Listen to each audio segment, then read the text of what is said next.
Hello বন্ধুরা, 27শে মে এই দিনটা পড়ছে শনি জয়ন্তী। ঠিক আছে, তো এই দিনকে তোমরা কি কি কাজ করলে শনিদেবকে তুষ্ট করতে পারবে বা শনিদেব সন্তুষ্ট হবে তোমার প্রতি। যাদের শনির সাড়ে সাতি চলছে তারা তো অবশ্যই করবে, এবং যাদের জীবনে খুব বাধা বিঘ্ন চলছে, কোনো কাজ স্মুথভাবে হচ্ছে না, তারাও কিন্তু এই কাজগুলো অবশ্যই করবে। তো সেই দিনকে অর্থাৎ 27শে মে সেই দিনকে গরিব যারা রয়েছে তাদেরকে কালো রঙের কিছু দান করবার চেষ্টা করবে। সেটা কালো বস্ত্র হতে পারে, কালো রঙের ছাতা হতে পারে, কালো তিল হতে পারে।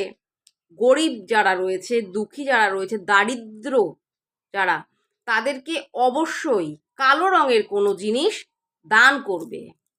দেখবে তোমরা খুব ভালো উপকার পাবে।